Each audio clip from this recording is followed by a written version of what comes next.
Anchor Aishwarya Raghupathi அவர்கள் தளபதியோட ஜனநாயகன் படத்துல நடிச்சிருக்கிறதா ரீசன்ட் இன்டர்வியூல ஷேர் பண்ணியிருக்காங்க. அதாவது இவங்க ஆங்கரா ஒர்க் பண்ண சித்ரா லட்சுமணன் அவர்களோட டூரிங் டாக்கிஸ் சேனல்லையே ஜனநாயகன் படத்தோட ஷூட்டிங் எக்ஸ்பீரியன்ஸை ஷேர் பண்ணியிருக்காங்க. அதாவது ஜென்ரலா ஷூட்டிங் ஸ்பாட்ல பாத்தீங்கன்னா போயிட்டு நடிச்சிட்டு வர்றதுக்கு தான் கரெக்டா இருக்கும். ஸோ கோ ஆர்டிஸ்ட் கிட்டே யார்கிட்டயோ பேசுறதுக்குலாம் பெருசா வாய்ப்பு கிடைக்காது. ஸோ அதனால தளபதி கூட எல்லாம் பேச முடியும்னு சொல்லிட்டு நான் பெருசா எக்ஸ்பெக்ட் பண்ணாம கேஷுவலா தான் இருந்தேன். பட் தளபதியே என்னை பார்த்துட்டு ரெகக்னைஸ் பண்ணி கிட்ட வந்து பேசினாரு. நீங்க வந்து சித்ரா லட்சுமணன் அவர்கள் கிட்ட கேள்வி எல்லாம் கேட்பீங்க, அவர் பதில் சொல்லுவாரு அப்படின்ற மாதிரி நம்ம பண்ண ஷோவையே அவர் கேட்டாரு. சோ நீங்க அந்த லென்ஸ் ஷோலாம் பாப்பீங்களா அப்படின்ற மாதிரி நான் ஆச்சரியமா கேட்டேன். பார்த்திருக்கேன் அப்படின்ற மாதிரி சொன்னாரு. அது பயங்கர நெகிழ்ச்சியா இருந்துச்சு. அண்ட் நான் கூட ஒருவேளை அந்த கூல் சுரேஷ் மாலை போட்டது பயங்கரமா கான்ட்ரோவர்சி ஆச்சு. சோ அது அவர் கண்ணில் பட்டிருக்குமோன்னு நினைச்சு திரும்ப கேட்டேன். பட் அவர் வந்து நம்ம ஷோல பார்த்ததா தான் சொன்னாரு. அண்ட் அதுக்கப்புறம் என்னோட ஃபேமிலி பத்திலாம் நிறைய கேட்டாரு. தென் சினிமாவில் என்ன ட்ரீம் அப்படின்ற மாதிரிலாம் கேட்டாரு. பட் எனக்கு இந்த ஒர்க்கிங் ஸ்பேஸே செட் ஆகல. ஏன்னா யாருக்கும் மரியாதையே கொடுக்க மாட்டாங்க. அண்ட் ஷூட்டிங்ல சாப்பாடு எடுத்துட்டு மேல போற அண்ணாவுக்கு லிஃப்ட் கொடுக்க மாட்டாங்க.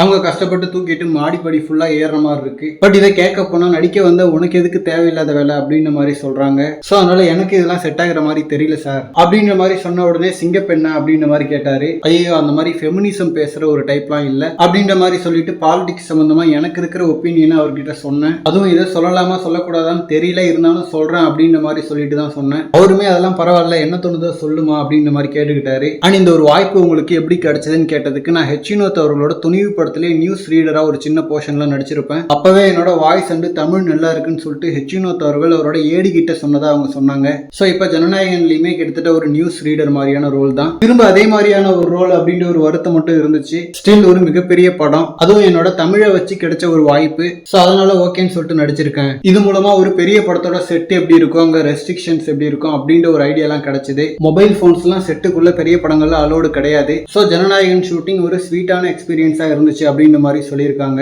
அண்ட் இவங்களோட வாய்ஸ் அண்ட் தமிழ் நல்லா இருக்கும். சோ ஜனநாயகன்ல கரெக்டா அதை பயன்படுத்தி இருக்காங்க. அண்ட் ஜனநாயகன் மட்டும் இல்லாம இன்னும் நிறைய இன்ட்ரெஸ்டிங்கான படங்கள்ல நல்ல ரோல்ஸ்லயே நடிச்சிட்டு இருக்காங்களாம். சோ நல்லா தமிழ் பேசுற நம்ம ஊர் ஃபேஸ் ஒரு மிகப்பெரிய நடிகையா வரட்டும்னு சொல்லிட்டு விஷ் பண்ணிக்கலாம். அண்ட் இந்த மாதிரி தளபதி பார்த்தீங்கன்னா ஹாட்டான அப்டேட்ஸ்க்கு நம்ம விஜய் ஃபோர்ட் சேனலை சப்ஸ்கிரைப் பண்ணுங்க. தேங்க்யூ.